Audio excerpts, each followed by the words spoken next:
This petition had its effect. The judge, like all good people generally, was a man of a cowardly sort. He turned to the secretary, but the secretary sent a deep through his teeth and showed on his face that indifferent and devilishly ambiguous expression which Satan alone wears when he sees at his feet a victim having recourse to him. One means remained, to reconcile the two friends, but how to set about it? If all attempts so far had proved unsuccessful, nevertheless, they decided to try again, but Ivan Ivanovich announced directly that he did not wish to, and even became very angry. Ivan Nikiforovich, instead of a reply, turned his back and didn't say a word. Then the matter proceeded with the extraordinary rapidity for which courts are ordinarily so famous. The document was marked, recorded, assigned a number, filed, signed, all on one and the same day. And the case was put on a shelf where it lay and lay and lay, a year, another, a third. A host of brides managed to get married. A new street was laid in Mirgorod. The judge lost a molar and 2 eye teeth. Ivan Ivanovich had more kids running around the yard than ever. Where they came from, God only knows. Ivan Nikiforovich, to reprove Ivan Ivanovich, built a new goose pen, though a bit further away than the former one, and got himself completely built off from Ivan Ivanovich, so that these worthy people hardly ever glimpsed each other's faces. And the case went on lying in the very best order on the shelf, which ink blots had turned to marble. Meanwhile, there took place an extremely important event for the whole of Mirgorod.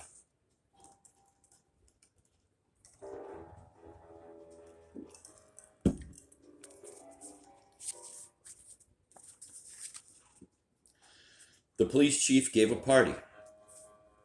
Where shall I get brushes and paints to portray the diversity of the gathering and the sumptuous feast?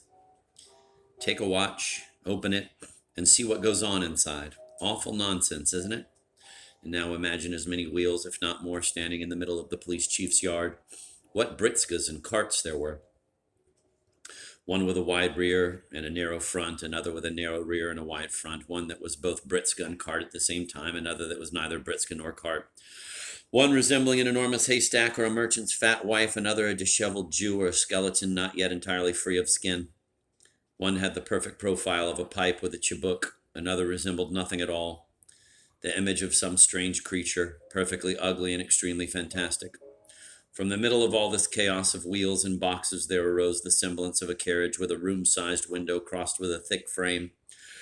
Coachmen in gray caftans, blouses, and hempen coats, and sheepskin hats, and miscellaneous peaked caps, pipes in their hands, led unharnessed horses across the yard. What a party the police chief gave. If you like, I'll list everybody who was there.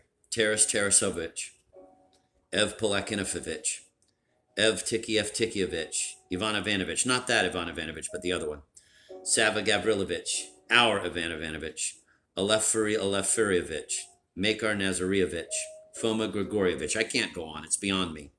My hand is tired of writing, and so many ladies, swarthy and fair, tall and short, some fat as Ivan Nikiforovich, some so thin it seemed each of them could have been put into the police chief's scabbard. So many hats, so many dresses, red, yellow, coffee, green, blue, new, turned, recut, shawls, ribbons, reticules. Farewell, poor eyes. After this spectacle you won't be good for anything. And what a long table was stretched out, and how they all talked, what noise they made. A mill with all its millstones, wheels, gears, and mortars is nothing compared to that. I can't tell you what they talked about, but I can only think it was about many pleasant and useful things, such as the weather, dogs, wheat, hats, stallions. Finally, Ivan Ivanovich, not that Ivan Ivanovich, but the other one who was blind in one eye, said,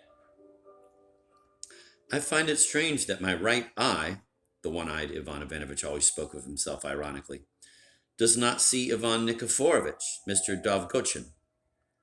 He didn't want to come, said the police chief. How so? It's already 2 years, God bless us, since they quarreled with each other, Ivan Ivanovich and Ivan Nikiforovich. That is, and where the one is, the other won't go for anything. What are you saying? With that, the one-eyed Ivan Ivanovich raised his eyes and clasped his hands. Well, now, if people with good eyes can't live in peace, how will I get along with my blind one?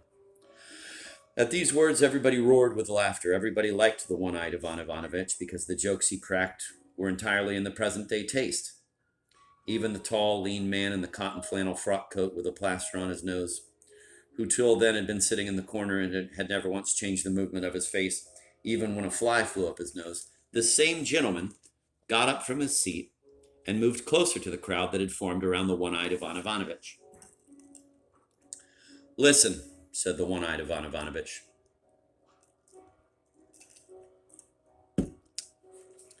When he saw that he had a good-sized company around him. "Listen, instead of you all now ogling my blind eye, why don't we get our two friends reconciled instead?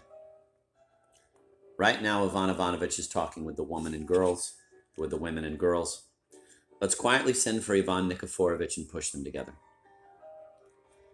Everybody unanimously accepted Ivan Ivanovitch's suggestion and decided immediately to send for Ivan Nikiforovitch at home, to ask him by all means to come to dinner at the police chief's. But an important problem, whom to entrust with this important errand, threw them all into perplexity. They argued for a long time over who was most capable and skillful along diplomatic lines. Finally, it was unanimously decided to entrust it all to Anton Prokofievich Golopuz. But first, we must acquaint the reader somewhat with this remarkable character. Anton Prokofievich was a wholly virtuous man in the full sense of the word. If one of the distinguished persons of Mirgorod gave him a neckerchief or undergarment, he thanked them. If someone flicked him slightly on the nose, he thanked him for that as well. If someone asked him, "How is it, Anton Prokofievich, that your frock coat is brown but the sleeves are light blue?" he always used to reply, "And you don't have anything like it. Just wait, it'll get worn and turn the same color all over." And indeed, under the effect of the sun, the blue cloth began to turn brown and now matches the color of the frock coat perfectly. But the strange thing is that Anton Prokofievich was in the habit of wearing flannel clothes in the summer and nankeen in the winter. Anton Prokofievich has no house of his own. He had one once at the edge of town, but he sold it and used the money to buy a troika of bay horses and a small britskin, in which he drove around visiting landowners. But since they were a lot of trouble and he had to have money to buy oats besides, Anton Prokofievich traded them for a fiddle and a serving girl, with 25 rubles to boot. Then Anton Prokofievich sold the fiddle and traded the girl for a gold brocade tobacco pouch. And now he has a pouch such as no one else has.